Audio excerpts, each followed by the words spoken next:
Hi అండి, welcome to సాయిస్ kitchen. బాగున్నారండి మీరు? మేమైతే బాగున్నామండి. ఇప్పుడైతే ఎగ్ కర్రీ చేస్తానండి. ముందైతే ఒక కర్రీ పెట్టానండి, ఎగ్ ఆలు కలిపి. ఇప్పుడైతే మామూలుగా ఇగో ఇలా కట్ చేసి పెడతానండి. ఎగ్స్ని అయితే ఇలా కట్ చేసి చేస్తానండి. ఇప్పుడు చూద్దామండి. ఇప్పుడు వీటికైతే కొంచెం ఆనియన్స్ ఒక 2-3 లాగా తీసుకొని ఇవి ఫ్రై చేసుకోవాలండి. ఇవి కొంచెం ఆయిల్ వేసి, లైట్గా ఆయిల్ వేసి ఫ్రై చేసుకోవాలి, ఫ్రైడ్ ఆనియన్స్. ఇప్పుడు ఇదైతే మిక్సీ పట్టుకుందాం అండి. ఇగోండి ఈ విధంగా అయితే పేస్ట్ చేసుకోవాలండి. అది ఫ్రైడ్ ఆనియన్స్ ఉన్నాయి కదా, నేను మిక్సీ పట్టుకున్నాను. ఇలాగైతే వాటర్ వేయకుండా ఇలా పేస్ట్ చేసుకొని ఉంచుకోవాలండి. ఇప్పుడైతే నేను స్టవ్ ఆన్ చేస్తాను.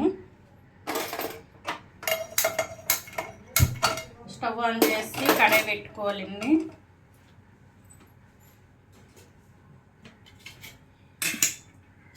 పెట్టుకొని ఇగోండి ఆయిల్ వేసుకుందాం. ఇగోండి కొంచెం అంత ఆయిల్ వేసుకోండి. ఒక 2 టేబుల్ స్పూన్ల వరకు ఆయిల్ వేసుకోండి.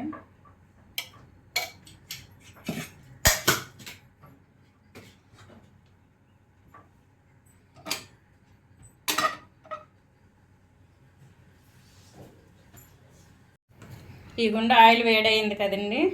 ఇప్పుడైతే దాల్చిన చెక్క వేసుకుందామండి. చిన్న ముక్క దాల్చిన చెక్క, ఒక 5 లవంగాలు. ఇగుండి ఒక 5 లాగా లవంగాలు వేసుకోండి. యాలకులు ఒక 5 అండి. ఇవైతే కొంచెం వేగనిద్దాం. ఇవ్వండి కొంచెం వేగిన తర్వాత ఇందులోనైతే ఒక 3 లాగా చిన్న సైజు 3 పచ్చిమిర్చి వేసుకుంటాను.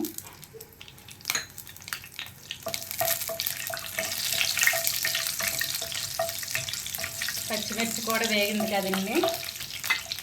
ఇందులోనైతే ఇగుండి అల్లం వెల్లుల్లి పేస్ట్ అండి, ఒక స్పూన్తో వేసుకోండి.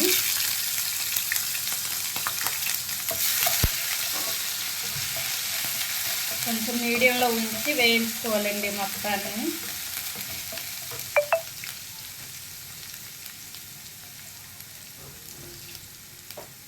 ఇందులోనే ఒక రెమ్మ కరివేపాకు అండి కొంచెం. ఇగుండి ఇది వేగిపోయింది కదా. ఇందులో అయితే ఇప్పుడు మనం కట్ చేసుకున్న టమాటానండి, రెండు టమాటాని కట్ చేసుకున్నాను చిన్న చిన్న ముక్కలుగా. ఇవి వేసుకుందాం అండి. ఇందులో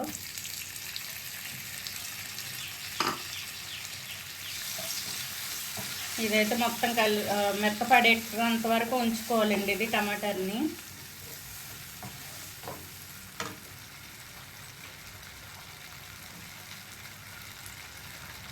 ఇందులో కొంచెం సాల్ట్ వేసుకోండి.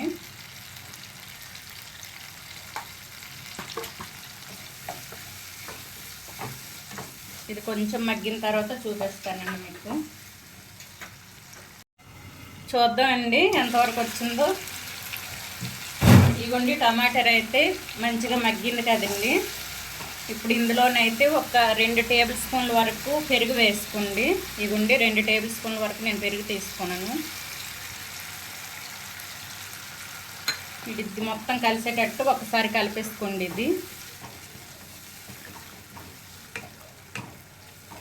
స్టవ్ మీడియంలో నుంచి మొత్తం చేసుకోండి ఈ విధంగా. ఇదిగోండి ఇప్పుడు ఇందులో అయితే మనం ముందుగా ఫ్రైడ్ ఆనియన్స్ మిక్సీ పట్టుకొని ఉంచుకున్నాం కదండి, ఇదైతే పేస్ట్ వేసుకుందాం ఇందులో.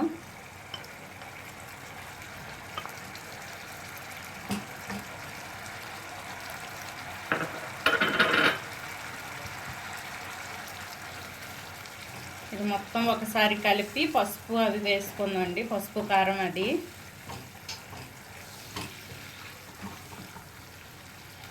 ఇవ్వండి ఈ విధంగా మొత్తం ఒకసారి కలిపేసుకోండి.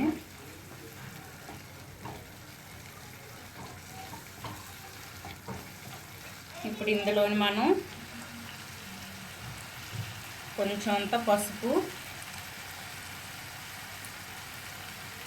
కొంచెం కారం, ఒక టేబుల్ స్పూన్ వరకు కారం వేసుకోండి.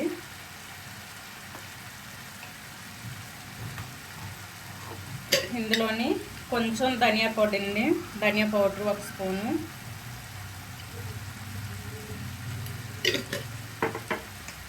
కొంచెం జీలకర్ర పౌడర్ అండి, 1 స్పూన్ వరకు జీలకర్ర పౌడర్, 1 అర స్పూన్ వేసుకోండి జీలకర్ర పౌడర్. ఎందుకంటే మనం ముందుగా జీలకర్ర వేసుకోలేదు కదండి పోపులో, ఇదైతే వేసుకోవడం కదండి. ఇప్పుడు కొంచెం గరం మసాలా ఉంది, కొంచెం అంత గరం మసాలా, కొంచెం నా దగ్గర అయితే పన్నీర్ మసాలా ఉందండి, ఇది కొంచెం వేసుకోండి, కొంచెం అంతా. ఇందులో కొంచెం సాల్ట్, ఇందాక ముందుగా వేసుకున్నాం కదండి, చూసుకొని సాల్ట్ వేసుకోండి కొంచెం. ఇది మొత్తం ఒకసారి కలిపేసుకోండి. ఇదిగోండి ఈ విధంగా మొత్తం మసాలాలో మొత్తం ఆయిల్లో ఫ్రై అయినంత వరకు కలిపేసుకోండి ఈ విధంగా.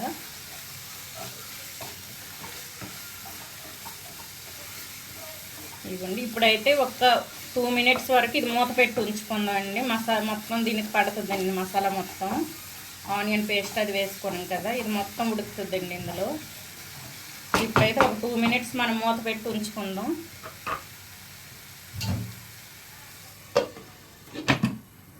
చూద్దామండి, ఇప్పుడు ఒక 2 మినిట్స్ అయిపోయింది కదా, ఇప్పుడు తీసి చూద్దాం.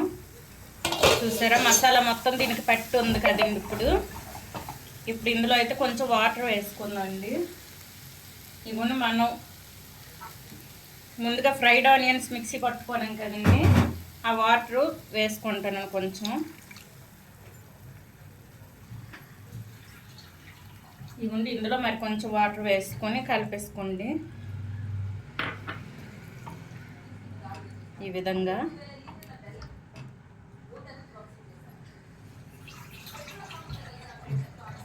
ఇవ్వండి ఇంకొంచెం వాటర్ వేస్తున్నాను.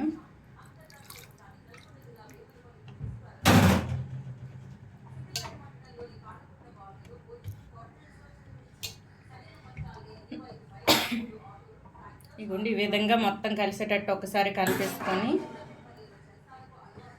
సాల్ట్ మసాలా ఇవన్నీ సరిపోయలేదో ఒకసారి చెక్ చేసుకోండి.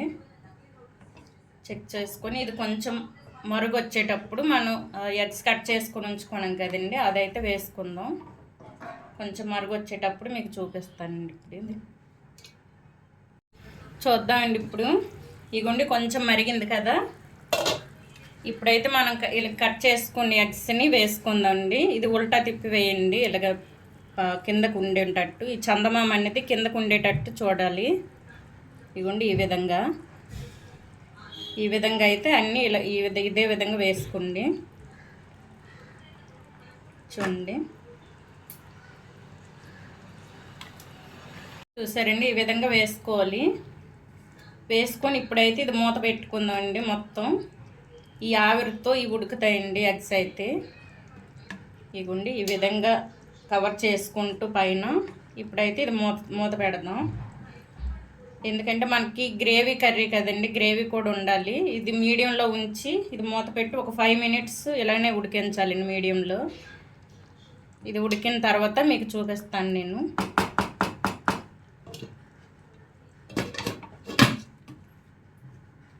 ఓకే అండి, ఎగ్ కర్రీ చూద్దామండి. ఇగుండి మనకైతే కర్రీ రెడీ అయిపోయిందండి. ఇగుండి చూడండి ఎంత కలర్ఫుల్గా కనిపిస్తుందో. ఇప్పుడైతే ఇందులోని కొంచెం కస్తూరి మేతిండి బాగా నలిపి వేసుకోవాలి. చూడండి ఈ విధంగా నలుపుకొని వేసుకోవాలి.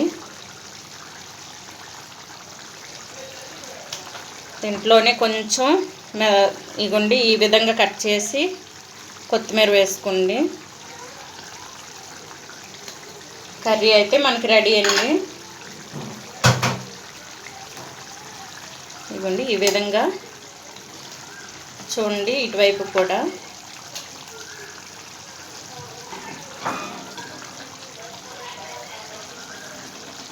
ఇవ్వండి.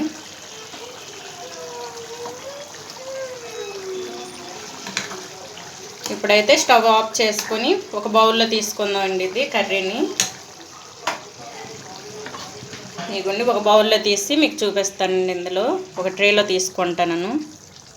ఇదిగోండి మనకి egg masala gravy curry ready అయిపోయిందండి. చూసారా, టేస్ట్ అయితే సూపర్గా ఉందండి. ఇది ఈ విధంగా అయితే మీరు చేసుకోండి ఇంట్లో. ఈ ఎగ్ మసాలా గ్రేవీ కర్రీ మీకు నచ్చినట్లయితే లైక్ చేసి షేర్ చేసి నా ఛానల్ని సబ్స్క్రైబ్ చేసుకోండి. ఓకే, బాయ్ అండి.